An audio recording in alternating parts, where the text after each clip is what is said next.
네, 대한민국 최고의 방송 스픽스 여러분들하고 또 오늘 만났습니다. 역전형 세트 시간이 돌아왔습니다.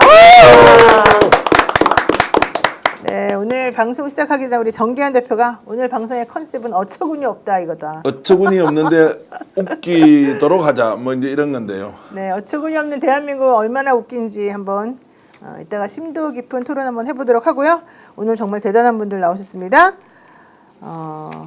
전용기 민주당 국회의원 나오셨고요. 네, 안녕하세요. 네. 그리고 최인호 국회의원님 안녕하세요. 네, 안녕하세요. 네. 정기한 대표님. 안녕하십니까, 반갑습니다. 네, 그리고 제가 너무 예뻐하는 강미정 대변인님. 네, 안녕하세요. 반갑습니다. 안녕하세요.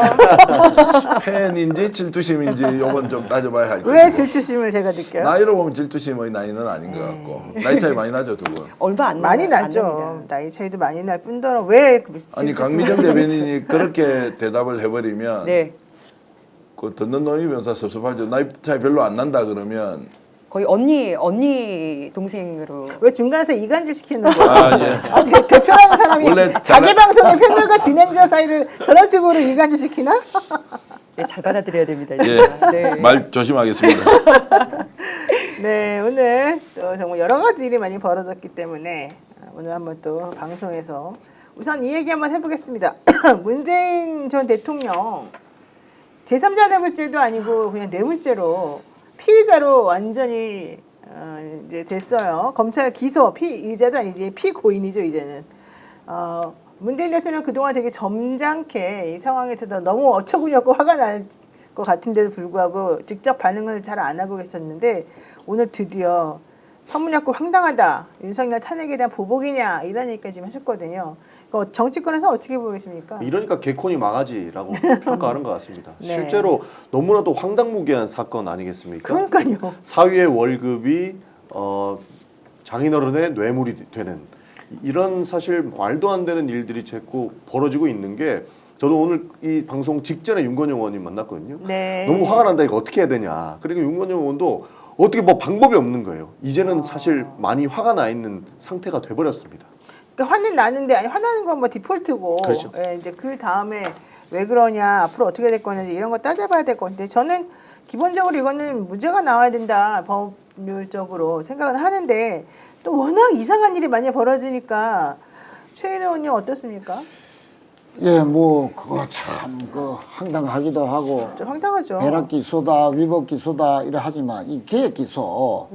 그러니까 윤석열을 우리가 기소하고 네. 잡아 넣었는데 풀려났지만 아니 뭐 전직 대통령 또 한 사람 남았으니까 억지라도 계획 기소해서 소위 말해 검찰을 또 뒷받치고 있는 또 일부 국민들을 향해서 우리는 이렇게 형평성을 맞추고 있다 하는 뭐 그런 균형 감각, 틀린 균형 감각, 나쁜 균형 감각 이 또 발휘된 거 아니냐 뭐 그런 것이고 또 뭐 이제 자기 정부가 이제 민주당 정부 이재명 정부가 이제 확실시 됨에 따라서 아니 뭐 부담스러운 거는 빨리 좀 해야 되나 뭐 이런 또 나쁜 생각도 있는지 신기 관리를 하는 건지 도대체 이해가 잘 가지 않습니다. 네. 도대체가 이해가 가지 않습니다. 네. 진짜 최 의원님 말씀이 맞는 게 4월 18일에 김건희 씨 여사 명품 수수 의혹 수사팀이 꾸려졌거든요. 그리고 나서 엿새 있다가 바로 문 대통령 기소가 된 거예요. 그래서 타이밍이 진짜 절묘한데 2010년에 MB 정권에서도 4대강 비리 터지고 좌파 연예인 제가 지금 같이 방송하고 있는 분들 중에도 있는데 출연료 그리고 강의료 가지고 문제를 같이 이끌어냈단 말이죠. 그러면 기계적으로 중립을 맞추려고 하는 듯한 법기술을 부리는 것에 저는 동의를 합니다. 그래서 일단은 엉뚱한 방향성을 잡고 이쪽 불이 좀 큰 것 같으니까 불길 좀 나눠 피워보자고 하는 어쨌든 늘 해왔던 정치검찰 수법입니다. 사실 이제 정치를 검사들이 하는 거는 용서할 수가 없죠. 기본적으로 검찰 개혁을 하겠다라고 이미 선언은 했고 실제로 검찰 개혁을 할 겁니다. 그런데 거기에 기름을 부은 격이라고 보는 겁니다. 그래서 정치권에서도 검사가 정치하는 거 더 이상 볼 수 없다라고 하는 여론들이 올라오고 있고 오히려 국민의힘 의원들도 이거 보면서 와 이거 진짜 심각한데 이런 생각하지 않을까 싶어요. 자꾸 검사들을 건드리니까 우리가 이런다 이런 메시지 같은 거 아닐까요? 전 대표님? 그러니까 끄떡하지 않는다. 아니면 너희들이 우리를 아무리 개혁의 대상으로 삼더라도 우리는 뭐 가지고 있는 권한 뭐 10분, 100분 활용해서 기소할 사람 기소하겠다 이런 거 아닙니까? 전주지검장이 누군지 봐야 되겠죠. 박영진 지검장이라는 사람이 이원석 총장 시절에 있었고 지금 소위 말하는 윤석열 한동훈 사단에서 한동훈 쪽으로 기울어 있거나 여전히 윤석열과 일정하게 영향력을 주고받는 사이라고 보면 의도를 읽어야 한다. 의도가 있으니까 기소를 했지. 그 의도가 뭐냐? 한동훈 좀 띄우려고 하나? 문재인 죽이고 그다음에 문재인을 죽이면 지금 민주당의 정서가 어떻습니까? 압도적으로 이재명 쪽으로 쏠려 있지만 문재인 전 대통령에 대한 호불호가 좀 갈리는 상황에서 절묘하게 끼워 넣기 해서 자 옹호할 수도 없게 그렇다고 해서 비판을 강하게 할 수도 없는 이제 이런 상황을 딱 만들어 놓는 것은 소위 말하는 법기술자들이 일반적으로 하고 있는 정치 검찰의 행태가 그대로 드러난다. 그러면 유무죄에 대한 판단을 지금 할 필요가 있느냐? 유무죄 판단 지금 한들 뭐 합니까? 무죄 나올 게 저는 확실시 되는데 다만 이들의 의도가 이렇다는 것을 알고 이 건으로 끝나겠느냐? 전용기 의원을 공격할 수도 노영희 변호사를 공격할 수도 어떤 정치인도 다시 공격할 수 있다. 힘이 있다는 걸 보여주는 것이 지금 남아있는 대선 기간에 얼마든지 이들은 나름대로 기획해서 수사하고 뭔가 영향을 행사할 수 있는 일을 충분히 만들어서 보여줄 거다. 왜냐하면 얼굴에는 이미 철판을 깔아버렸기 때문에. 네, 카모마일님이 진짜 징글징글하다. 그래서 근데 정말 그런 생각들을 많이 할 수밖에 없을 것 같고요. 제가 잠시만 문 대통령 뭐 인연이 제가 좀 깊으니까 예. 저는 대학 다닐 때부터 당시 문 변호사와 인연이 있는데요. 이분은 그 변호사 시절에 뭐 가까운 분들하고 뭐 어쨌든 그 부산에 노래방이 많은데 평생 노래방 한 번 가본 적이 없는 사람이고 뭐 청렴하면 문재인이라 할 정도로 그런데 이 사이를 취업하는 데서 거의 뭐 뇌물적으로 뭘 했다, 개입했다, 보고받았다, 지시했다 이런 거는 상상도 못하는 분이죠. 참 검찰 너무 심하고 네. 정말 이 참 화밖에 안 납니다. 사실 검찰이 기소한 여러 가지 정치적인 우리가 보기에 정치적인 기소로 보이는 것들이 다 뒤집어지고 있는 지금 이 상황에 또 이런 짓을 왜 할까 너무 당황스러운데요. 이 기소와 관련해서 문재인 전 대통령의 입장이 있습니다. 한번 들어보겠습니다. 터무니없고 황당한 기소이다. 윤석열 전 대통령 기소와 탄핵에 대한 보복성 기소라 하지 않을 수 없다. 법정에서 진실을 밝히는 것을 넘어 검찰권이 얼마나 어처구니 없이 행사되고 남용되고 있는지 밝히는 계기로 삼겠다. 네. 지금 왜 문재인 전 대통령의 기소를 지금 하는 거예요? 윤석열 파면 때문에 진짜 열받아서 하는 겁니까? 그 의도가 있는 게 분명한데 제가 좀 아쉬운 거는 문재인 전 대통령이 지금까지 검찰 특히 윤석열의 저 악행 행태에 대해서 진작에 좀 나서서 그렇죠. 비판도 하고 이건 아니다라고 하고 당시에 있었던 여러 가지 정보들이 있을 거 아닙니까? 정말로 이분이 성품이 워낙 온순하고 또 바른 분이니까 그냥 지켜보고 있다가 마지막에 가장 비참하게 당하는 거 아니에요? 저 윤석열이 관계없다고 누가 지금 박영진 지검장과 저 기소 내용 전주지검장 그리고 윤석열 한동훈 라인 김건희 그 배후에 의심하지 않을 수 없지 않습니까? 누가 본인을 대통령 만들었어요? 문재인 차라리 문제가 생길 때마다 계속 제기를 했다면 좀 속이라도 덜 아플 것 같은데 국민들이 좀 제발 얘기해 주세요. 저 잘못 뽑은 거 아닙니까? 저 사람이 지금 대한민국을 거의 괴물공화국으로 만들고 있습니다라고 할 때 그냥 침묵으로 일관했던 것이 저는 안타깝다는 거죠. 문재인 대통령이 그렇게 할 수밖에 없던 상황도 있었지만 그런데 지금 딱 당하고 나서 보니까 문 전 대통령을 이렇게 우리가 옹호하려고 해도 이게 파장이 별로 안 생기는 거예요. 국민들이 공문을 일으켜서 공부들을 일으켜서 검찰을 공격을 하거나 저 비판을 해야 하는데 지금 할 수 있는 일이 매우 제한되어 있는 상황에서 절묘하게 끼어 넣기를 해가지고 문재인 전 대통령을 그냥 봉변을 주는 이런 상황을 그들이 만들었다 이렇게 봅니다. 진짜 그래서 그 부분에서 저도 뭐 아쉬운 게 우리 그 문재인 정부 청와대 출신 국회의원들이 뭐 거의 한 20명 가까이 되죠. 나는 그분들은 좀 서운해요. 아니 대통령은 본인이 뭐 잘못이 없으니까 그 점잖게 대응한 거 아닙니까? 그런 성품을 청와대에서 모셨으니까 다 알 거 아니에요. 그러면 국회의원들이 가서 저 평산에 가든지 검찰 앞에 가든지 아니 대통령은 좀 점잖게 하더라도 국회의원들은 좀 떠들고 아니 이런 식으로 그 창피 주고 하는 게 어디 있느냐. 지속적이고 또 강하게 임팩트 있게 대응을 하고 또 국민들에게 호소하고 환기시키고 좀 그래야 되는데 솔직히 이야기해서 몇몇 의원들 빼고 나면 뭐 평소에 자주 가는지도 모르겠고 좀 서운한 게 있어요 저는. 아마 그래도 아마 전 정부 탄압 대책위가 있습니다. 그래서 이 부분에 대해서 강력하게 메시지를 낸 게 방금 기자회견을 본 네. 것이고요. 사실 추가적으로 난리 칠 겁니다. 이거 난리 쳐야 되는 사안이에요. 실제로 최인호 의원님 말씀해 주신 것처럼 이거는 그냥 웃어주려고 한 거잖아요.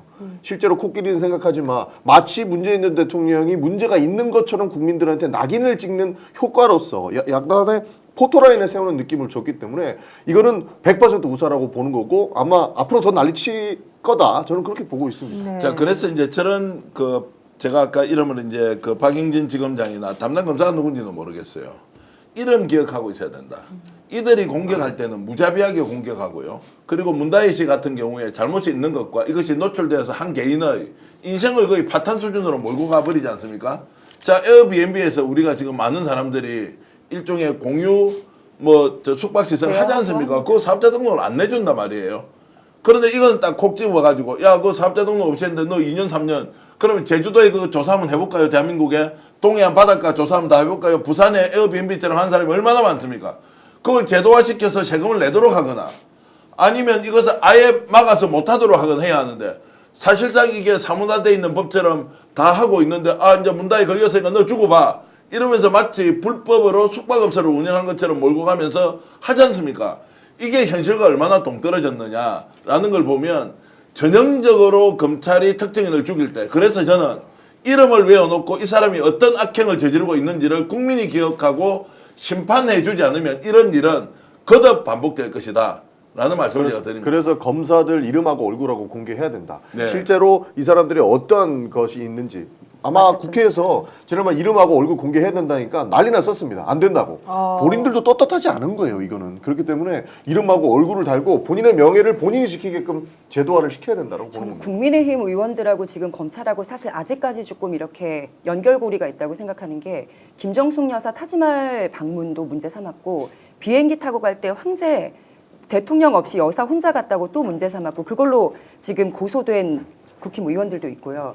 이제 딸 문다혜 씨 공격했다가 그리고 사위까지 와서 최종적으로는 사실 문재인 전 대통령 공격을 목적으로 했다는 게 이제 타임테이블 보면 나옵니다. 조국 전 장관, 우리 조국 전 대표도 마찬가지로 와이프, 아들, 딸 이제 조국 대표 감옥을 지금 시간 보내고 있잖아요. 네, 예. 중요한 거는 2021년에 사위는 무혐의가 났어요. 그리고 검찰의 입장이 이랬습니다. 해당 급여가 통상적인 직원 대구였고 대통령의 영향력과는 무관하다. 근데 결론을 이렇게 내려놓고 정권 바뀌고 대통령 바뀌니까 무죄였던 게 이제 다시 기소가 될 만한 사건이라고 생각해서 또 넣는 거잖아요. 그래서 거의 무슨 빨래질을 해도 이렇게 할 수 있나라는 생각이 듭니다. 그러니까 무혐의를 했던 거를 다시 또 정권 바뀌었다고 뒤집어서 다시 수사해가지고 네. 기소하고 지금 이렇게 된다는 거죠. 아니 대통령 뭐 당시 사이 대통령 사이면 취업하면 안 됩니까? 월급 받으면 안 돼요. 그냥 무직으로 계속 있고 굶어 죽어야 되는가? 그러니까요. 어쨌든 저는 생활비를 뭐 몇 번 대줬다, 뭐 내지는 이제 형편이 어려운 딸에게 뭔가 좀 아버지로서 뭐 좀 보태줬다. 이거를 빌미 삼아가지고 그 돈을 추가로 지급하지 않게 취업을 해가지고 월급을 타게 만들었으니 그거는 네가 뇌물 받은 거 아니야. 이 논리를 너무 저는 솔직히 좀 이해할 수가 없어요. 너 무슨 이런 논리가 다 있어요? 실명은 제가 거론할 수 없지만 국회에 가면은 여야 의원들이 있잖아요. 거기에서 지금 국힘 의원 중에 한 사람이 자기 자식이 뭐 판검사쯤 되는 모양이에요.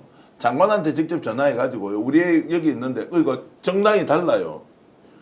거기 전화해가 부탁을 하고 이런 것들도 이런 방식으로 지금 공개하면요. 제 취재해가지고 한 100개쯤 공개할 수 있어요. 평소에 어디 가서 술 먹고 누가 술 접대했고 보수정당 의원 그리고 지금 부산에 있는 주모 의원 있지 않습니까? 주모 의원이라고 있잖아요. 바닷가. 자, 이 사람이 지금 어떤 일을 지금까지 하면서 살아왔더니 한번 찾아가지고 정말 탐사보다시 한번 다 해볼까요?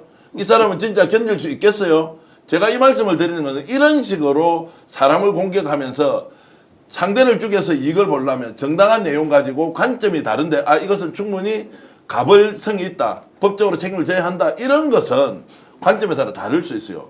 그러나 터무니없는 것을 가져와서 검찰이 가지고 있는 수사권, 기소권을 가지고 한 사람을 이렇게 정말로 멸문지화하듯이 하는 이것은 반드시 척결해야 된다. 네. 그럼 척결하는 방법은 그 사람 이름 알아야 된다. 어떤 놈이 이 수사를 하고 있는지 경찰이든 검찰이든. 두 번째, 그 유사한 것을 박수치고 좋아하는 놈들은 어떻게 살고 있는지 제가 좀 심하게 얘기하면 성접대 받는 놈이 없었겠어요. 국회의원들이 사회생활을 이만큼 하면 어떤 놈이 어떻게 했고 술을 마실 때 어떤 술버스를 싣고 어떤 사람을 옆에 앉혀놓고 술을 마셨는지 이런 거 모르겠냐고. 그럼 그거 다 깎아? 진짜 한번 까버릴까? 자, 이렇게 가면 안 되는데 왜 자신의 가슴에 손을 얹어서 생각 안 해보고 상대가 되어 있는 이거를 그렇게 다 하느냐고. 이 검사 다 조사 한번 해볼까요? 평소에 술버릇이 어떤지 찾아보면 나오지 않습니까? 증언 받아가지고 언론에서 공개하는데 자, 이것은 명예훼손 안 걸릴 정도로 취재원이 있고 정언을 녹취를 해놓고 이 사람이 그렇게 놀았다. 자, 그러면 김땡땡이다. 이름 밝히지 않고 이거 우리 밝히겠습니다라고 하면 견뎌내겠어요? 이렇게 세상이 정말 가야 되냐고요. 그래서 이거 이제 이상직 전 국회의원하고 같이 이제 기소됐는데 같은 혐의로 저는 이상직 의원의 이 사건에 대한 재판에서 앞으로 어떤 태도와 진술을 보일지 몰라 개인적으로 저는 좀 주목해봐야 될 대목이다. 왜요? 예? 왜요? 무슨 일이 있어요? 위험한 게 있어요? 아니 위험한 것보다도 네. 글쎄요. 그 뭐 이거는 뭐 뇌물이 아닌 거는 뻔한 것인데 네. 글쎄 이게 뭐 잘 모르겠습니다. 그냥 육감으로 예, 이상직 의원이 앞으로 이 재판 과정에서 어떤 태도와 스탠스를 가질지 좀 주목해봐야 될 대목이다. 사실 그게 제일 중요하긴 하죠. 왜냐하면 그분이 이제 취업과 관련해서 왜 취업시켜줬니? 이제 물어봤을 때 또 검찰이 딜을 하자. 예를 들면은 그래가지고 또 실제 뭐와 다르게 다른 얘기도 할 수 있는 거니까 그런 부분들에 대해서 무슨 증거나 진술 같은 걸 혹시 확보해놓고 지금 이런 걸 하는 건 아닌가 이런 사실 걱정도 좀. 그러니까 볼수 뭐 있죠. 뭔가 이렇게 저렇게 딜하다 보면 그 뭐 이상직 전 의원이 본인의 불리함을 극복하기 위해서 또 뭔가 사실이 아닌 위증을 할 수도 뭐 그런 정도의 유혹을 느낄 수 있는 대목도 있을 수 있죠. 이 이상직 전 의원이 그런 의혹입니다. 제가 뭐 꼭 그렇다는 게 전혀 아니고 그래서 뭐 다른 사건도 지금 다 재판도 받고 있고 또 하기 때문에 하여튼 뭐 좀 하여튼 이 벼락 기소에 숨어 있는 여러 가지 함의들을 우리는 다각도로 점검해봐야 될 때입니다. 박영진 전주지검장 이번에 이제 이 문재인 대통령 기소와 관련된 일을 한 사람이래요. 31기고요. 이 사람은 지난해 5월에 전주지검으로 자리를 옮겼습니다. 이완석 총장하고 사실은 되게 친해서 이완석 총장의 눈과 귀 역할을 하던 사람이고요. 이완석 총장은 한동훈 씨하고 친합니다. 네. 한동훈 전 당대표하고 근데 이완석 총장하고 한동훈 전 당대표는 사실 지금 공통점이 윤석열하고 지금 틀어졌다는 게 사실 이제 공통점이잖아요. 그런데 왜 그렇다면 굳이 이렇게까지 무리하게 이 지검장이 할까? 원래 이 사람은 친윤 검사로 이름이 이제 날렸었던 이완석 총장이 원래 그랬던 사람이고 그 사람의 눈과 귀가 되어주던 그런 사람이거든요. 실제적으로 이 윤석열 사단이었다가 한동훈계로 넘어간 검사들이 있는데 이 검사들이 지금 현재 방향을 조금 보면서 한동훈하고 이제 뭔가 이 자리를 같이 하면 결국 이쪽하고 대척점을 가져야 되니까 뭐 좀 그런 것 때문이 아닐까 이런 생각을 지금 해봅니다. 그러니까 무조건 결론은 분노의 방향과 불씨를 문재인 대통령 쪽으로 옮기는 데만 딱 목적이 있는 것 같아요. 왜냐하면 윤석열을 총장으로 임명하고 윤 정권을 만드는 데에 문재인 대통령의 책임이 있다고 말하는 사람들, 주장하는 사람들이 굉장히 많죠.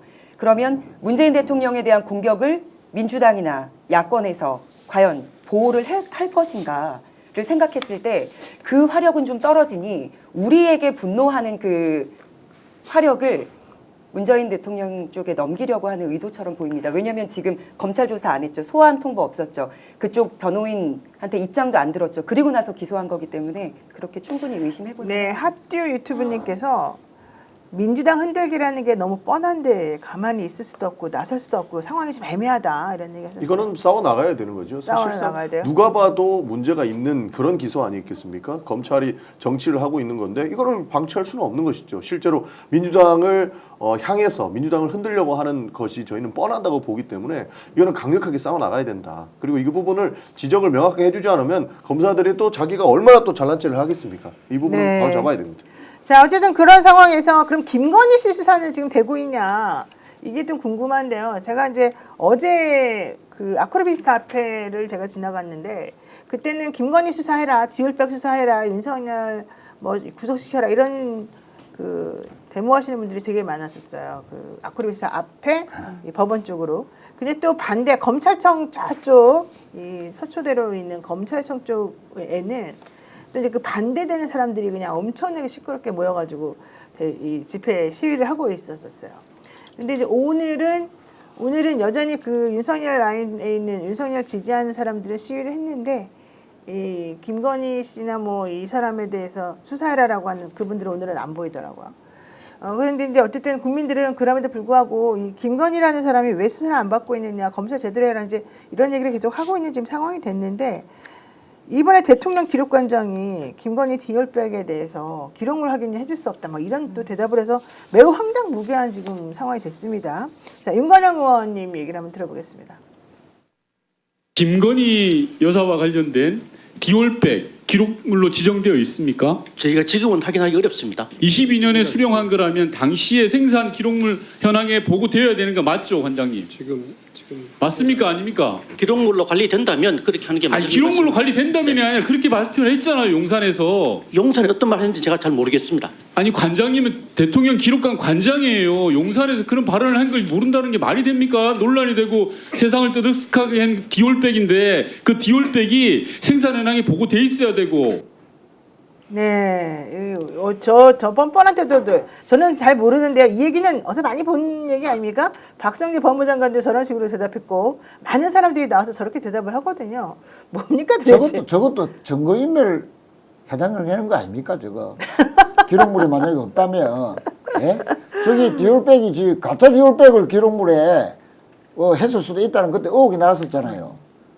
그런 걸 유추해 보면은 뭐 엉터리 디올백을 해놨는데 또 감당이 안 되니까 그걸 또 없앴나? 실제로 대통령과 왜 확인이 안 됩니까? 확인이. 할 수 있는데 저 사람이 전문성이 없다고 판단할 수 있을 것 같습니다. 디올백 뭐 보관하는 게 무슨 전문성이 있어야 됩니까? 그러니까 기본적으로 지금 앞에도 나올 건데 뭐 김건희 여사가 받은 그 물품들이 굉장히 좀 많지 않습니까? 그걸 우리가 워낙 많아서 눈으로 확인한 것도 디올백인데 디올백은 당연히 선물을 받았다면 공식적인 선물이라면 이것은 당연히 기록물로 지정을 해야 되는 것이죠. 그러나 기록관장이라는 사람이 국회에 나와서 이것이 될지 안 될지 모른다. 그리고 그 디올백에 여부가 있는지 없는지도 모른다. 이거는 기본적으로 그냥 쉴드 치려고 하는 마음이고 본인이 전문성이 부족하다는 것을 오히려 자인하는 꼴이 돼버린 거라고 봅니다. 저 사람 대통령 기록관장 윤 비서실 행정관이에요? 저 사람 출신이? 전 대표님? 저분이요? 네. 아니 고집 출신인데 지금 제가 정확하게 모르겠습니다. 저 이동혁 지금 기록관장 말씀이죠. 지금 저희 화면에 나오는 저 사람이요. 예, 그 이동혁 기록관장인데 제가 이력에 대해서는 잘 모르겠는데 혹시 아시는 분 있습니까? 처음 보는 분이에요. 아니 왜냐면 지난 4일에 예. 윤 전 대통령이 이제 파면이 되면서 예. 전임 관장이 사의를 표명했대요. 예, 그래서 예. 이제 신임 대통령 기록관장 임명을 위한 절차가 진행된다는데 죄송합니다. 그럼 저 사람은 뭐예요, 정확하게? 알밖에 해놨나? 네. 일단은 뭐 기록관장이죠. 그래서 저 사람이 사실 누군지를 모르는 것은 너무나도 뻔한 일입니다. 알 필요도 없어요. 뭐 하는 사람이. 안동 출신이고 행안부 대통령 기록관장이고 전 국무조정실 조세 심판원 7 상임 심판관, 국무조정실에 조세 심판원 8 심판관, 뭐 이것밖에 안 나오네. 그러니까 저분이 뭐 하는 사람들이 세무공무원. 알 필요가 없다라고 말씀을 할 수밖에 없는 게 기본적으로 그냥 법과 원칙대로 하면 되는 그런 자리예요. 근데 자의적인 해석을 넣으려고 하다 보니까 이렇게 논란이 되는 겁니다. 실제로 누가 대통령 기록물 그 기록관장을 오른지는 앞으로도 알 필요가 없고 알 수도 없는 사실 그쵸. 내용이에요. 아니 알 필요도 없는데 그러니까 이제 저런 방식으로 대답하는 걸 보면 이게 이제 하나같이 짜고 뭐 일종의 레파토리가 있어서 너무한 거 아니에요, 물어보면 우리가 뭐 대답할 때 딱 정해진 대로 잘 모르겠습니다. 불리한 거는 말 그냥 돌려치고 뭐 이렇게 하는 게 이제 습관화되어 있는 거죠. 그 이 양반은 그 모경중 의원이 국회 행안위에서 계엄 당시 어디 있느냐 이렇게 물어보니까 생각이 안 난다고 대답합니다. 그것도 이제 기억 안 난다 이제 이렇게 아무것도 얘기하는 지금 저 사람이 뭐 기록관장이 기록을 하려면 좀 기억력이 그런 대로 일상적인 기억은 해야 되는 거 아니에요? 기록을 하는 관장인데 뭐 세무계통의 또 공무원이라면서요.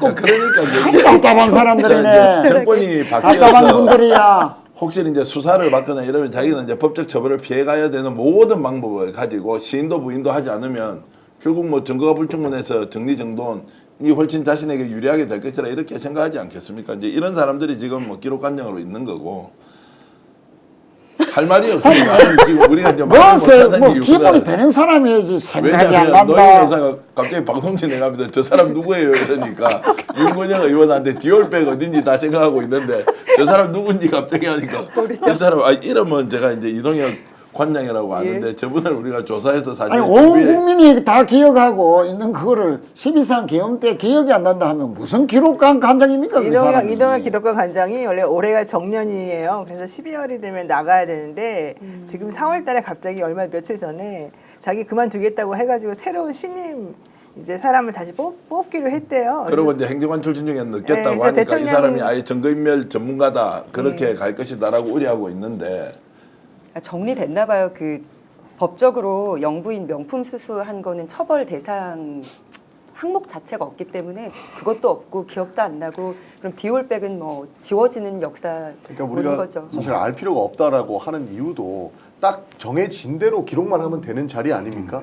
사실 그 우리가 조선 시대 때도 대통령 그때 왕이었죠. 왕이 기록하지 말라고 해도 실록에는 다 기록이 되어 그렇죠, 있습니다. 그렇죠. 어떤 말을 했는지, 어떤 제스처를 취했는지까지 다 실록에 쓰는 거고 그 후신이 사실 대통령 기록관인데 이 사람은 지금 머리 써가지고 빠져나갈 국리만 하는 걸로밖에 안 보이는 거죠. 다 기록하고 다 보관하면 되는데 그 쉬운 일을 어렵게 풀어나가고 있는 거기 때문에 우리가 알 필요도 없는 사람인데 이렇게까지 논해야 되나 이렇게 어이없어 하는 거라고 봅니다. 아니 근데 지금 이런 상황에서 지금 이제 디올백 지금 제외됐다. 어차피 이제 수사 안 한다.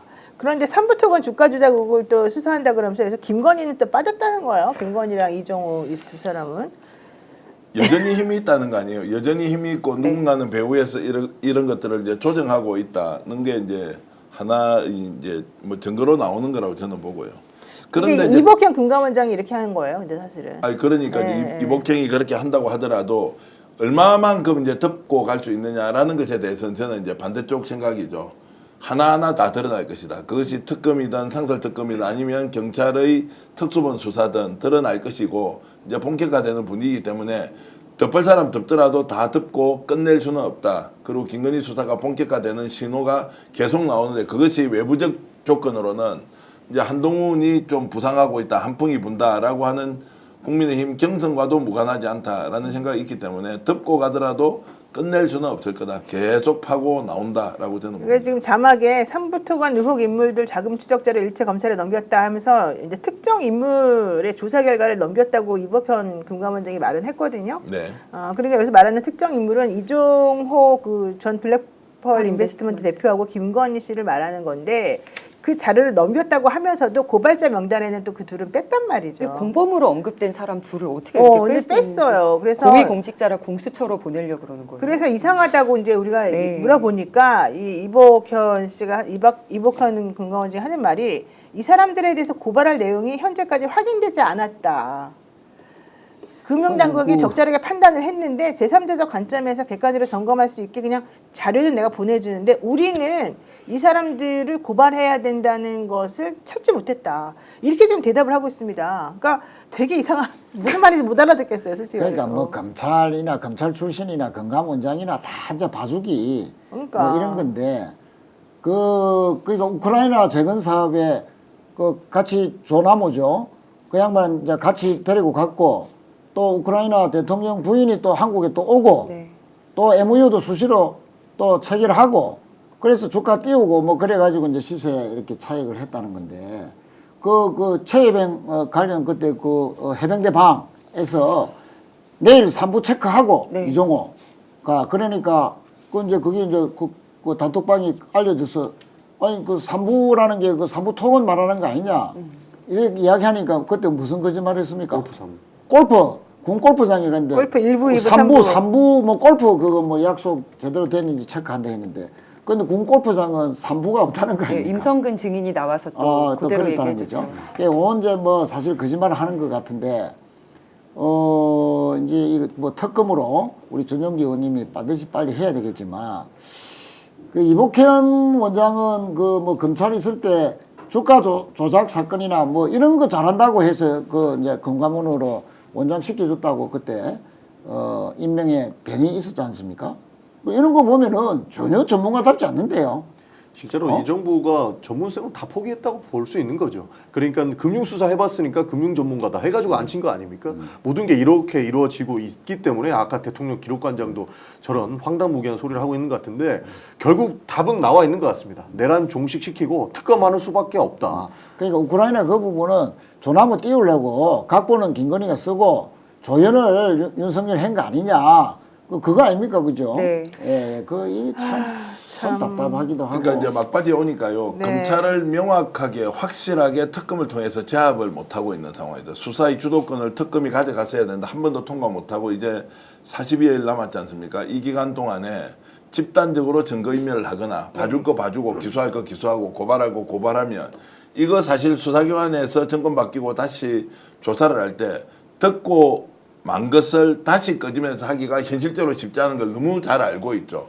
이미 고발된 내용도 해야 되는데 그 과정에서 새로운 게 나왔다라고 하면 보복 수사 아니냐. 근데 이런 식으로 논란이 갈 수 있기 때문에 그냥 칠 것 치고 끊을 거 끊어서 다 넘겨놓고 그냥 정리정돈하고 우리는 빠지자라는 계산이 서 있을 겁니다. 이것을 누가 그러면 주도하느냐.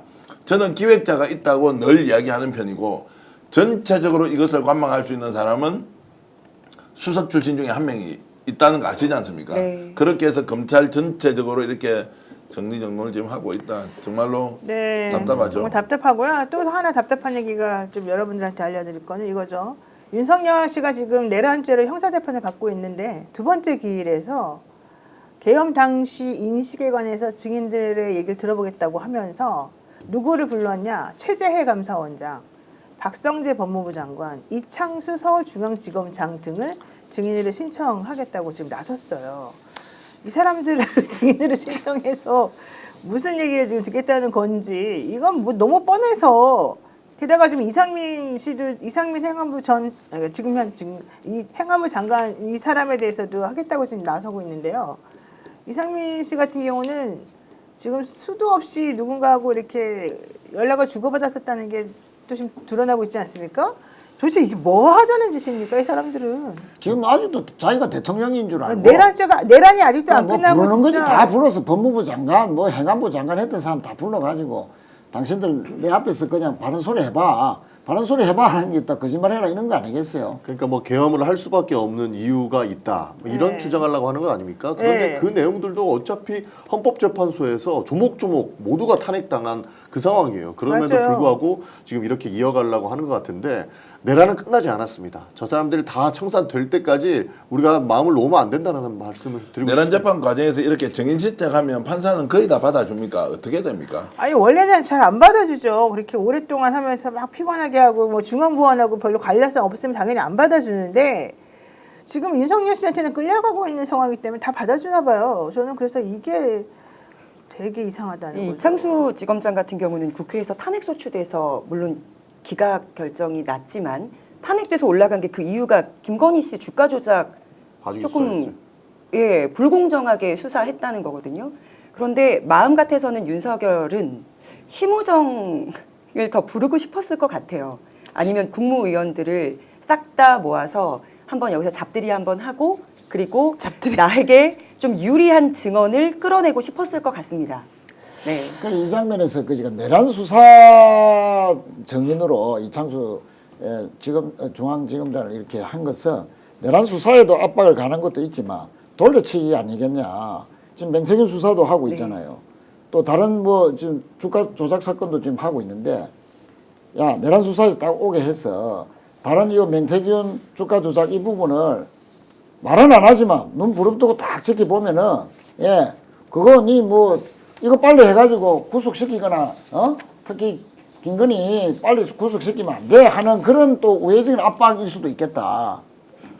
라는 또 추측도 가능하죠. 아니 그런 상황인데 그래서 사실 검찰 지금 내가 봤을 때 검찰 지금 민주당 오히려 지금 사사건과 방해하고 있는 것 같이 보이고 뭔가 지금 이상하게 돌아가는 것처럼 사실 저는 좀 객관적으로 느끼게 됐는데 조성은 작가는 아니다 지금 미친 듯이 열심히 이제 하려고 한다 뭐 이랬다면서요. 그런 이제 나눠서 봐야 되죠. 검찰은 지금 완전히 지금 윤석열 또는 김건희, 한동훈과 연결이 돼 있는 느낌으로 굉장히 이제 지금 비정상적인 방법으로 네. 수사를 하고 있다. 사법부도 너무너무 이상하다 지금. 그러면은 이제 1심, 항소심, 대법원까지 이게 뭔가 법적 카르텔이 있는 것 같은데 그나마 경찰은 김건희에 대한 수사 의지를 확실히 불태우더라. 오늘 본인이 영등포 경찰서에서 명태균 게이트로 김건희와 명태균을 고발을 했거든요. 이 내용에 대해서 수사를 가보니까 수사검사 한두 명이 아니고 다수가 지금 김건희는 본격적으로 이제 국가수사본부를 중심으로 경찰에서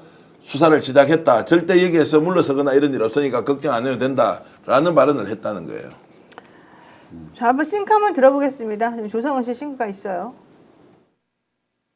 이제부터 그 김건희 등에 대한 수사는 모두 시작되는 입장이니까 너무 걱정하지 마시라고. 김건희 수사가 이제 본격적으로 예, 시작된다는 걸. 모든 것. 수사관 한 분의 부분이 아니었어요. 예, 예. 약간 전반적인. 예. 네, 거기 이제 제가 어떤 실에 가서 이렇게 수사를 받았기 때문에 그래요. 근데 진짜 수사를 할 거였으면 기소 먼저 하고 시작을 하지 않았을까요? 근데 지금 수사한다고 한 게 엄청 오래됐어요. 맞습니다. 예, 근데 경찰에서 수사하는 거예요. 아니 검찰에서 검찰에서 이제 수사한다는 거는 간보기를 계속 하고 있으면 할 것처럼 해서 소환일지 저걸 잡고 있다 또는 이제 변호사 선임이 됐다라는 게 이제 한 축이 있고요.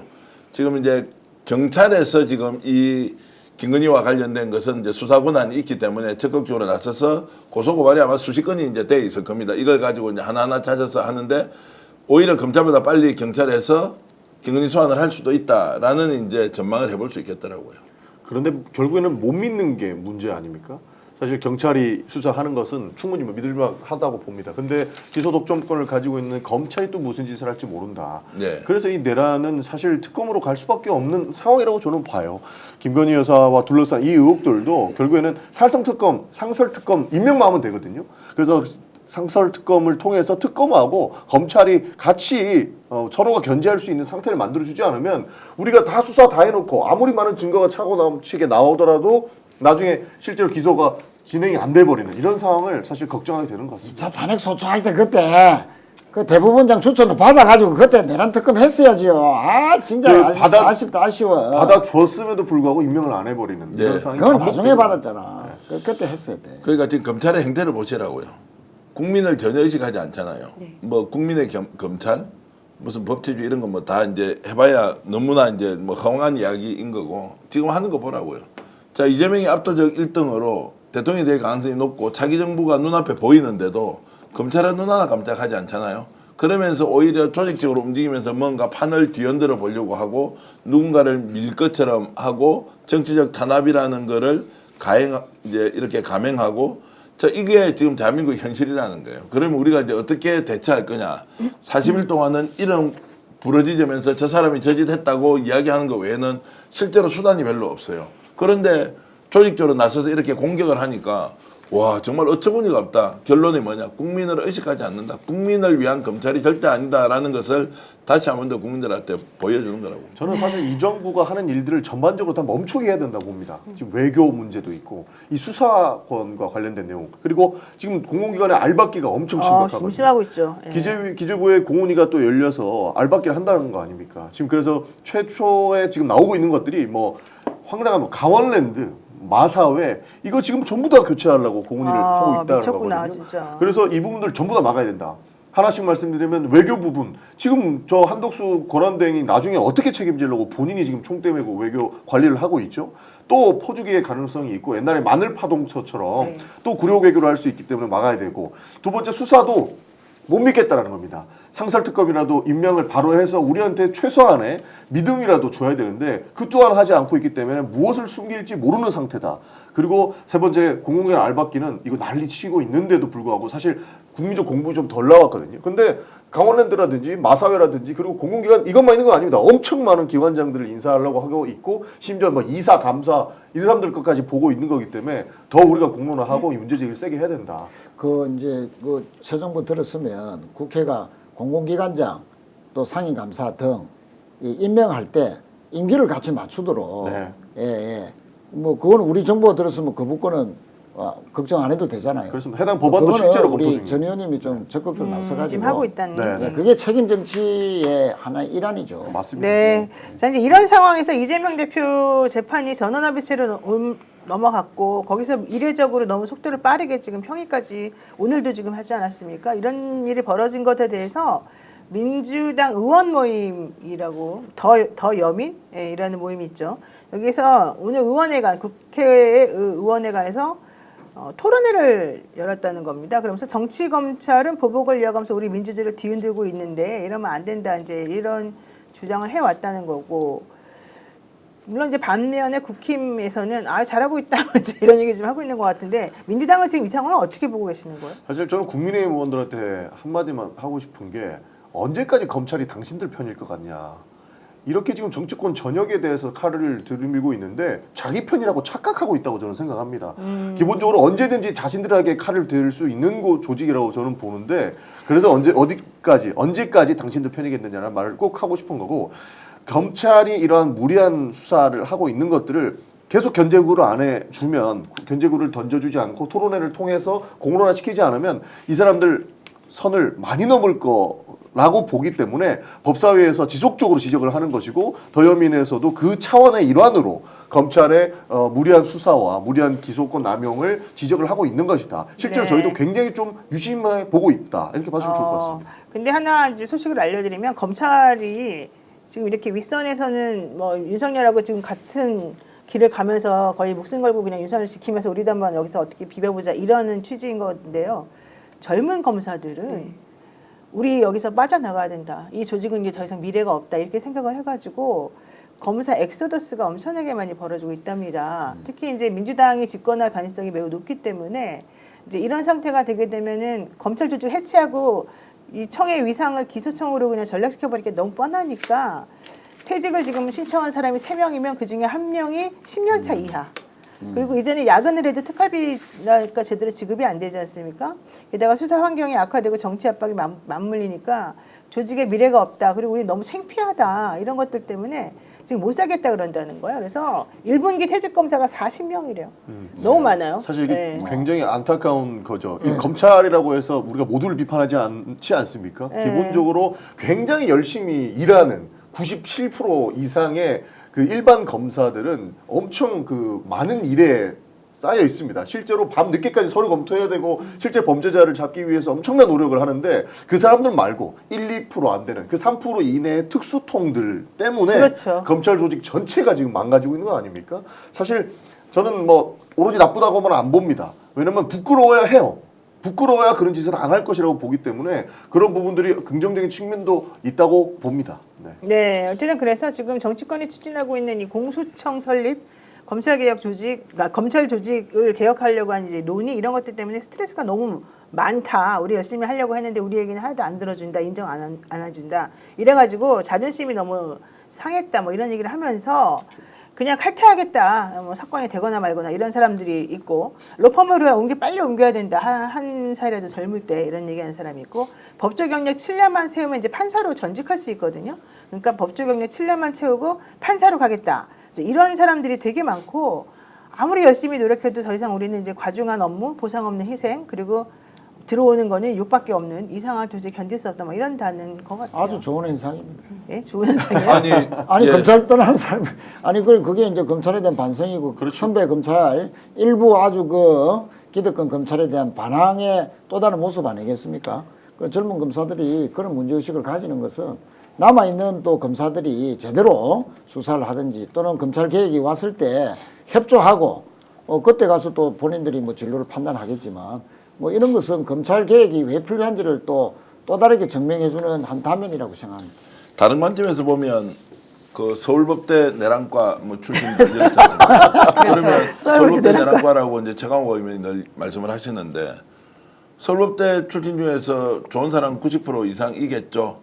제가 추론하면 우리 예전에 언론사 취업할 때 참 어려워가지고 언론고시라는 말도 쓰면서 언론사 들어가서 언론사 기자 활동을 하는 것은 그래도 좀 팬으로 뭐 권력의 뭐 부당함을 좀 맞서 싸운다 이런 거죠. 지금 언론 한번 보십시오.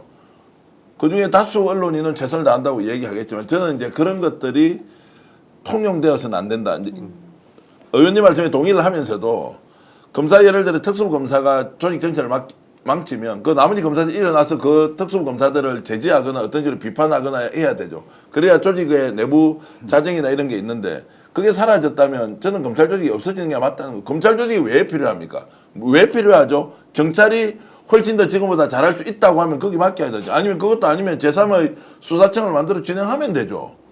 결국 법이라는 것은 최소한의 조건에서 국민들이 편안하고 안전하게 살 수 있는 여건을 만들고 범죄자들한테 누가 보더라도 객관적이고 공정하게 수사해서 처벌을 하는 것이다 라고 하는 것을 지키지 않았다면 그 조직의 90%가 설사설량한 마음을 했다고 하더라도 10% 때문에 조직을 없애야 되죠. 관료 조직이 어떻게 하겠어요? 예를 들어서 대한민국 관료 조직에 정부 주요 공직자 중에 10%가 완전히 부패한 사람들이다.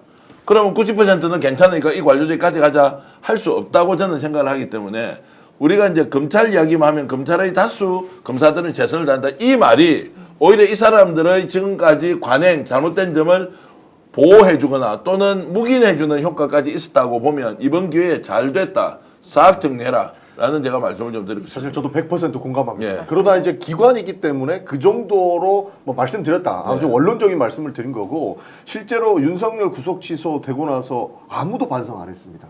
실제로 여러 이 사안들 문재인 대통령 말도 안 되게 기소하고 이재명 대표를 멀면주의시키기 위해서 온갖 난리를 치는 이 상황 속에서도 누구 하나 반성하는 모습을 보이지 않았고 오히려 내란 수계로 옹호하는 모습 보였다면 사실 필요없는 조직이라 저도 100% 공감합니다. 네. 2%스 조용하잖아요. 그리고 그러니까요. 만약에 정말 그게 정치 검찰이 소수였고 대부분이 다 정의로운 검사였다면 절이 싫어서 중이 떠나는 상황은 안 만들었겠죠. 그래서 저도 검찰 개혁을 초반에 외쳤는데 검찰 해체를 외칩니다. 아, 이제는 그 해체까지. 지금 이제 좀 더 나가서 이제 검찰 얘기했지만 언론 문제 있지 않습니까? 지금 신문 방송, 지상파 종편 그리고 이제 다수의 유력 신문사 뭐 우리 최 의원 더 잘 아시겠지만 어떻게 해야 되겠어요? 자, 뭐 사기업이니까 뭐 존속하는 것은 뭐 살아라 죽어라 말을 할 수 없지만 이게 만약 국가기관으로서 공적 성격을 가지고 있는 데라면 대한민국 언론 지금 어떻게 해야 되겠어요? 이대로 존치시키는 것이 국민들이 알 권리를 충분히 정말로 인정을 할 만한 것이냐 아니냐.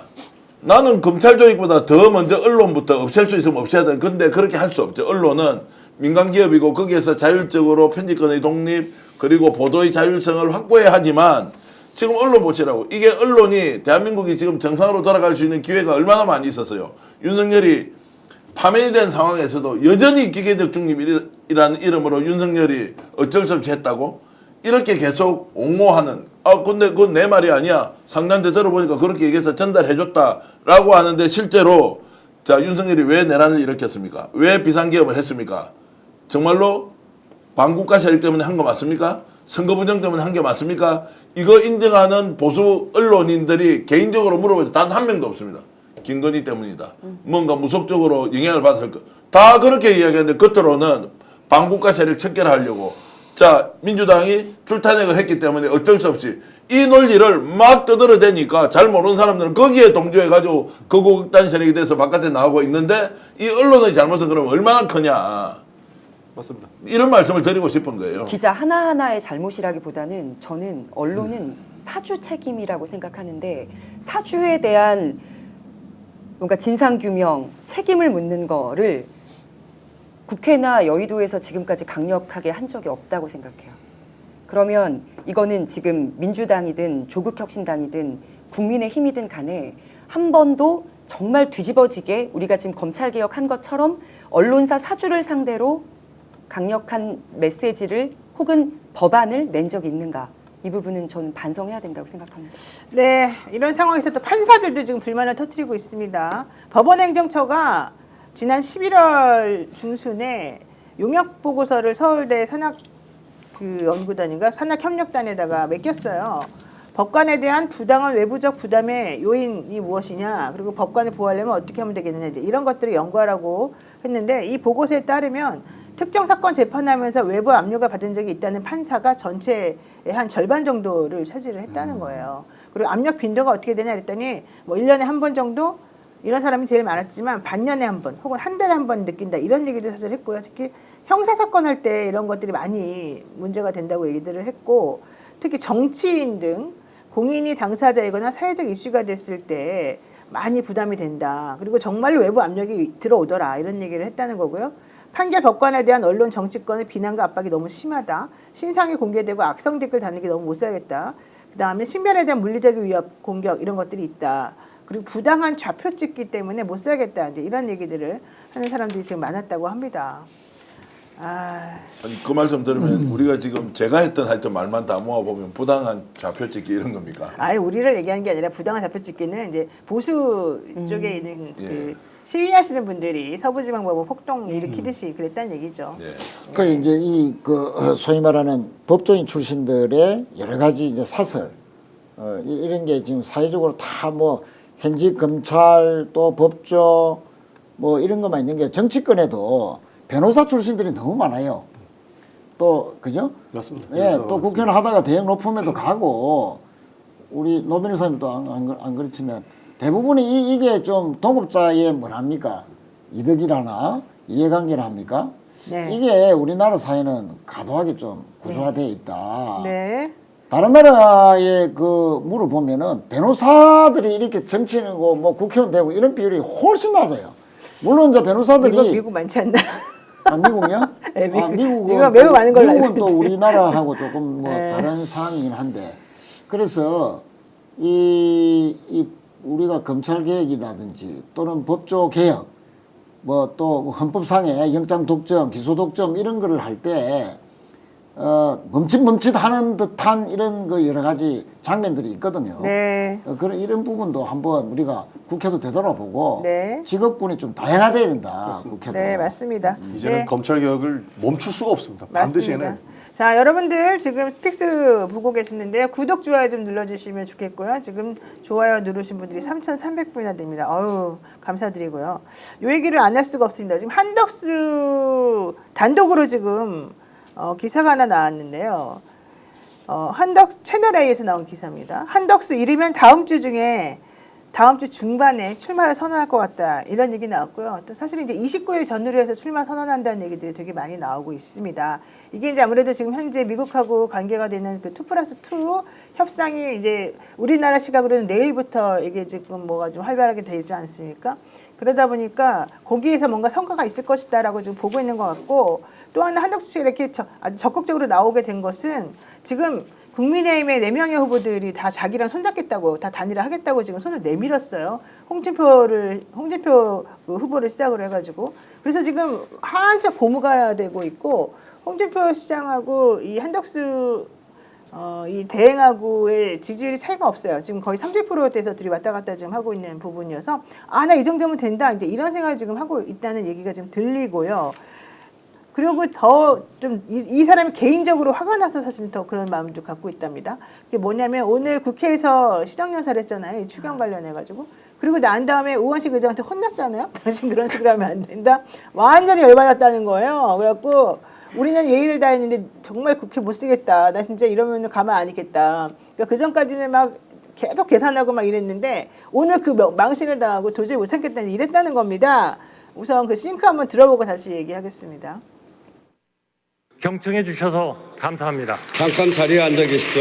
국회의장으로서 권한대행께 한 말씀 드리지 않을 수 없습니다. 엄중한 비상경과 탄핵과 또 대통령 파면을 거치면서 우리 국민들의 삶이 도탄에 빠졌습니다. 이럴 때 대통령을 보좌했던 국무총리로서 권한대행으로서 책임감을 가지고 이 일을 잘 처리해야 된다라고 하는 것을 국민을 대표해서 국회의장이 말씀드리는 겁니다. 이제 들어가세요. 네, 저것 때문에 완전히 열받아가지고 나 한번 나가고 말지 이런 생각을 하게 되었다는 그런 소리가 있더라고요. 틀린 말 하나도 없지 않습니까? 없죠. 당연히 들어야 될 말들 아닙니까? 한덕수 권한대행은 잠깐 뽕이 차 있는 것 같은데 본인의 결국에는 색깔은 하나도 없다. 본인의 설 자리는 하나도 없다라는 걸 느끼게 될 겁니다. 사실 지금 뭐 4명의 후보들 중에 답이 없으니까 한덕수한테 손을 뻗는 거지 실제로 그 국민의힘 의원들이나 국민의힘을 주도하고 있는 당원들이 한덕수 권한대행이 잘해서 했겠습니까?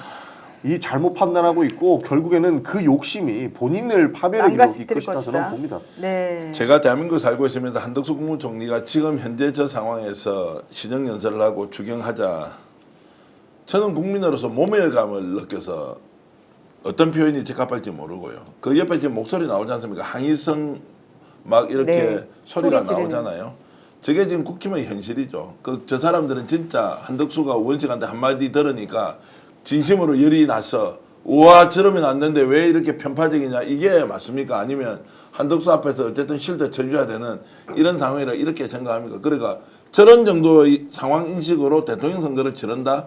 정권을 잡는다? 아니 이번에 못 잡는 게 아니라 앞으로 영원히 못 잡도록 해야 한다. 감정을 섞어서 하는 얘기가 아니라 국민들의 지금 삶이 어떠니 바깥에 한번 나가보십시오. 부산 가보십시오. 식당 안 가보십니까? 저녁에 밥 먹으러 가면 내 혼자밖에 없어요. 홀에 예를 들어 테이블이 한 4, 50개 있는데도요. 눈물을 흘리고 싶어서 눈물이 안 나서 죽어나는 지금 국민들이 자영업자들이 너무너무 많다고요. 진짜 상상 초월.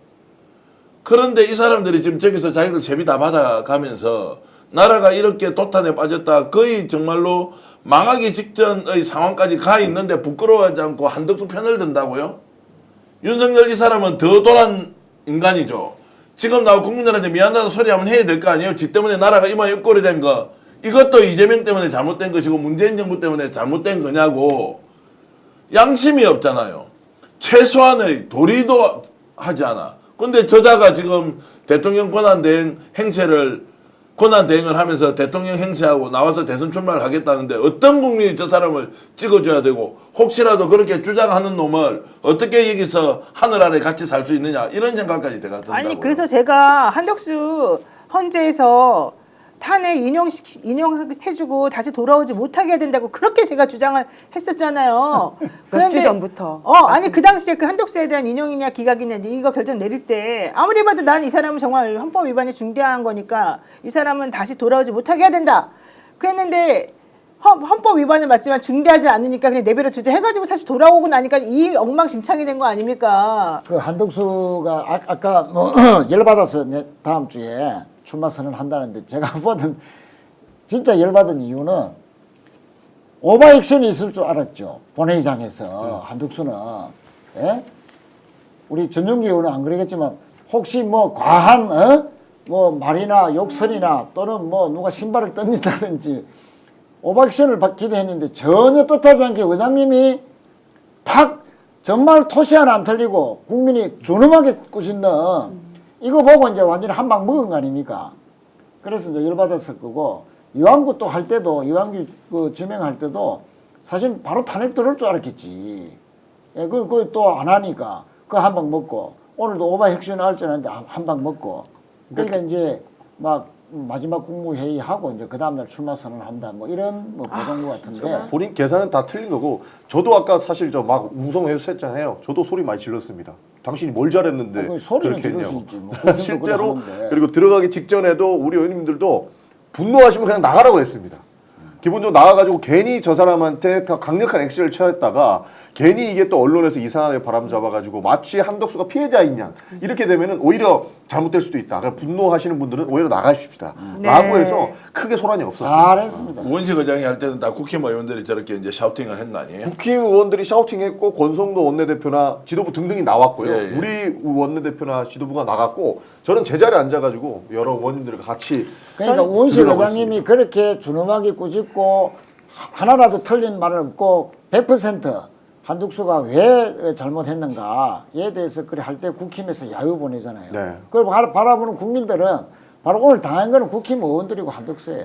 네. 예. 오늘 그런데 전용기 의원이 또 하나의 역할 하나 했습니다. 그거 한번 들어보고 무슨 역할인지 보겠습니다. 네, 국민의힘 거짓말 시리즈 99번 5번째 말씀드리겠습니다. 하민경 국민의힘 대변인이 4월 22일 한덕수 권한대행이 추진하는 관세 협상에 대하여 관세 협상은 출마 장사가 아니라 국민 먹거리와 산업을 지키는 최전선, 정쟁에 매몰되어 국익을 희생시키는 민주당의 공세라고 주장했습니다. 권한도 책임도 취약한 두 달간의 대행 정부가 대한민국의 장기적인 국익이 걸려있는 관세 협상의 전면에 나서는 것은 누가 봐도 비정상적이고 바람직하지 않은 상황입니다. 국민의힘은 한덕수 띄우기, 여전한 여당 행세를 위해 국익을 저버리는 행위를 제발 중단하시기를 바랍니다.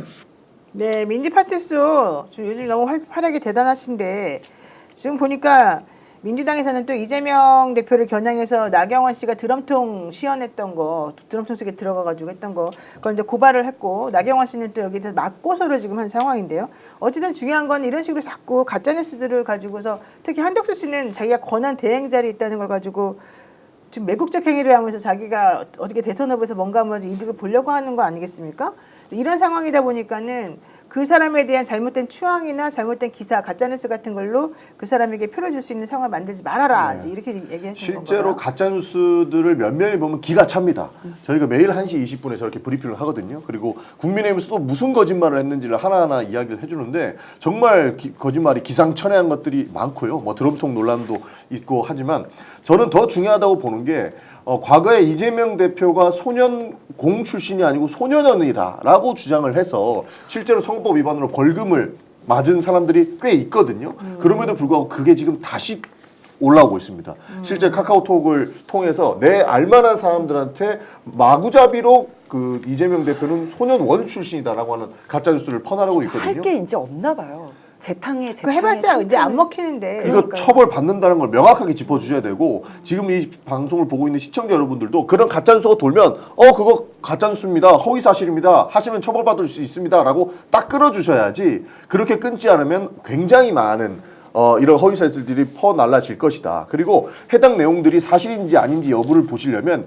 민주파출소에 들어가시면 그냥 네이버에 민주파출소 치시면 이런 창이 있습니다. 가짜뉴스로 처벌받았던 창 그리고 팩트체크 창이 있으니까 한번 봐주시고 딱 끊고 가주시기를 저는 부탁을 드리겠습니다. 근데 지금 예. 그러니까 이번 대선은 뭐 한덕순이 김문순이 한동훈과의 대결이 아니고 맞습니다. 가짜 뉴스와의 대결이죠.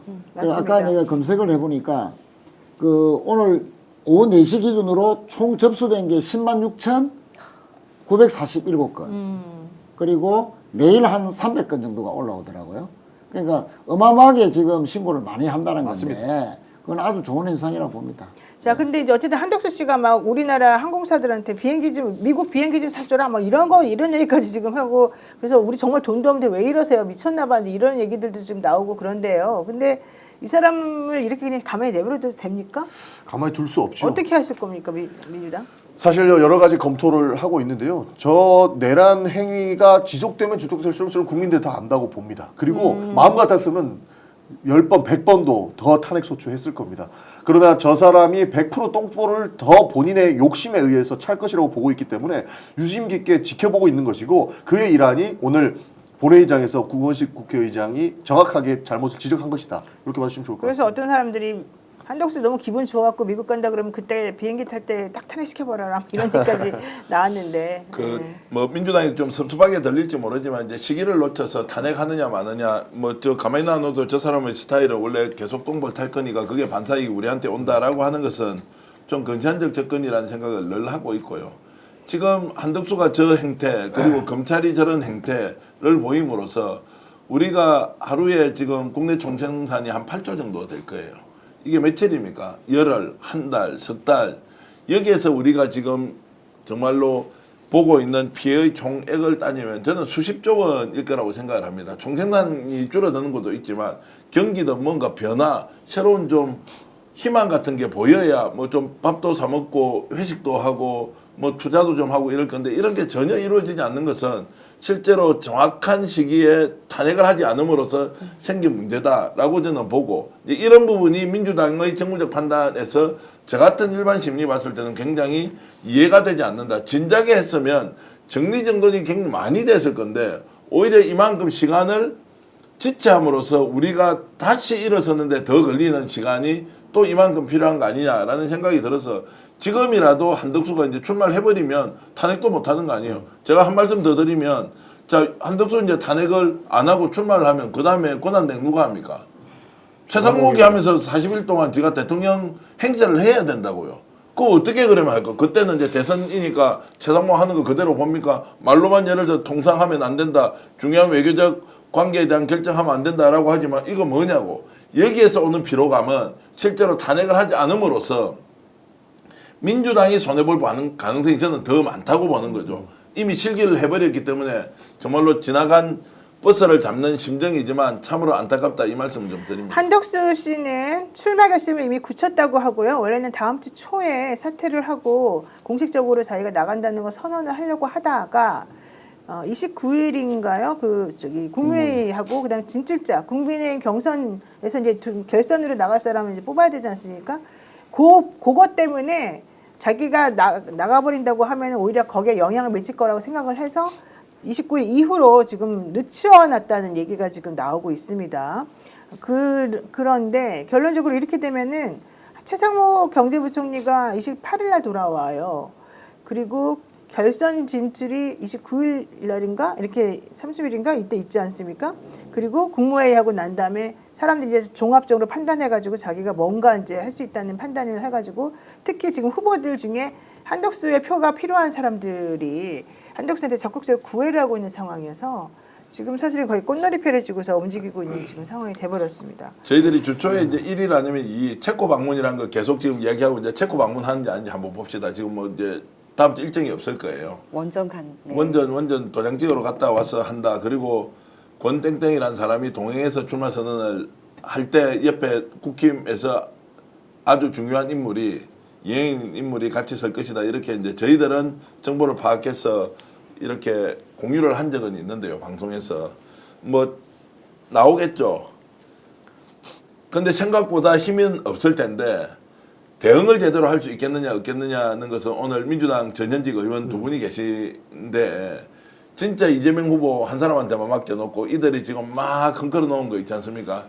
이 상황을 아까 가짜뉴스에 대한 신고를 하고 매일 이렇게 국민들에게 알리는 것도 중요하지만 실제로 내란 세력들이 준동하고 있는 이거를 막지 못하면 지지하는 상당수 이제 국민들이 야 이거 뭐야 왜 못 막아 이제 이런 부분이 계속 생길 것 같아서 사실 좀 걱정입니다. 네, 이준호님께서 한덕수 씨 국힘 사람들 데리고 가서 미국에 가서 잘 먹고 잘 살아라. 트럼프 쫓아다니면서 한 자리로 거기 가서 해라. 여기서 하지 말고 이런 얘기를 하시면서 슈퍼챗 보내주셨는데 감사드리고요. 너무 답답합니다, 솔직히. 네. 그리고 이제 탄핵 관련된 내용 내지는 사실상 권한대행이 자기가 대통령 선거 나오겠다고 이렇게 설치는 꼴을 우리가 계속 봐야 되고 지금 거의 막 목전에 왔다는 얘기를 들으니까 무슨 대한민국 진짜 미쳐 돌아가나 보다 어처구니가 없다 이런 생각을 안 할 수가 없네요. 한 말씀만 더 드리면 진짜 네. 겨우 이기지는 않겠죠. 네. 이기는데 압도적으로 이겨야 하고 그리고 그 이기는 과정이 국민적 축제의 과정이어야 이 민주주의가 K 이니셔티브로 전 세계에서 정말로 유권자들이 개인이 가지고 있는 권한이 국가를 민주적으로 구성했을 때 얼마나 큰 힘을 발휘하느냐 이제 이렇게 돼야 되는데 이걸 사실 좀 놓쳤다는 생각이 들고 그러면 지금 어떻게 이것을 다시 이제 그 빌드업을 시킬 거냐 이제 이런 부분은 민주당이 진짜 고민을 해야 된다. 캠페인 들어가고 나면 왜냐하면 그 순간에는 각자 자기 진영으로 뭉치는 이런 속성들이 생길 텐데 이때 이것을 뚫고 쉽게 우리 같은 사람이 미친 듯이 민주당을 밀어야 되고 전용기 의원과 함께 새로운 정권 창출을 해야 되는데 너무너무 기뻐서 내 친구, 내 가족 다 함께 나가자라고 하는 이제 에너지가 생길 수 있도록 하는 전략은 매우 필요한 상황이라는 말씀드립니다. 네. 도토리님이 이재명 대표는 한덕수 대행 최상목이 체결한 모든 협상이 원천무효라는 것을 국제사회에 천명해 줬으면 좋겠어요. 이렇게 말씀하셨죠. 네, 이준호님은 또 슈퍼챗을 또 보내주시면서 하버드 나면 뭐하냐 이러면서 좀 제가 읽을 수 없는 내용으로 좀 이걸 보내셨는데요. 다들 지금 국민들의 분노가 이렇게 크다는 거를 좀 알아줬으면 좋겠습니다. 네, 저희 방송 오늘 또 많은 도움 주시는 기업들 때문에 이루어졌는데요. 믿을 수 있다 더 착한 보험. 단순 보험 가입만 하는 것이 아니고요. 최적의 보험 플랜을 제안해 주는 곳입니다. 현재 가입된 보험이 당신에게 맞는지 진단 서비스와 리모델링 안내부터 맞춤 상품 제안까지 해드립니다. 1644-1236으로 연락하시면 되고요. 010-76하나들의-3303으로 전화해서 현명한 보험 플랜을 만들어 보시기 바랍니다. 그리고요. 목포 경양푸드에서 5월 가정의 달을 맞이해서 가족과 함께 드시라고 달콤한 과일을 아주 저렴하게 보내드린다고 합니다.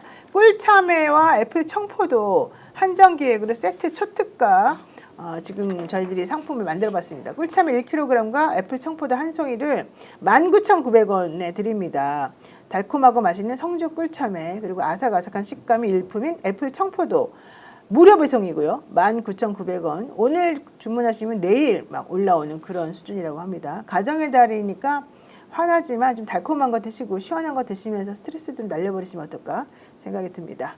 오늘 이 제품을 만드신 그 경영푸드의 대표님이 직접 서울까지 오셨어요. 목포에 계신 분인데 그래서 저희들이 오른쪽 상단의 댓글창에 스픽스 가정의 달 기획 성주 꿀참에 이렇게 해서 바로 누르면 들어가서 주문하도록. 참고로 말씀드리면 우리 스픽스몰이나 스픽스 스토어가 없이 아예 이제 회사를 직접 이렇게 클릭하면 들어갈 수 있도록 했기 때문에 이 방송 보시는 분들 꼭 댓글창에 가정의 달 기획 상품 애용해 주시면 고맙겠습니다. 오늘 마치고 저 안주를 해서 소주 한잔 하죠. 예, 저는 전용기 의원이 하시다고 하면 대환영인데 워낙 일정이 많으신 분이어서 딱 한 병만 갖고 갈라먹지. 네, 여러분 오늘 또 많이 시청해 주시고 또 많이 흥분하시고 많이 화내시고 이러셨는데요. 우리라도 계속해서 똑같은 말이라도 매일매일 이 말 하면서 뭐가 문제인지 계속해서 좀 전달하고 알릴 수 있는 그런 계기가 됐으면 좋겠습니다. 네, 지금까지 시청해 주신 여러분들 감사드리고요. 저희는 또 내일 뵙겠습니다. 고맙습니다. 고맙습니다. 오늘 방송 어떠셨습니까? 마음에 들었다면 구독, 좋아요로 스픽스를 응원해 주십시오. 여러분들의 구독, 좋아요는 가장 큰 힘이 됩니다. 스픽스 구독, 좋아요.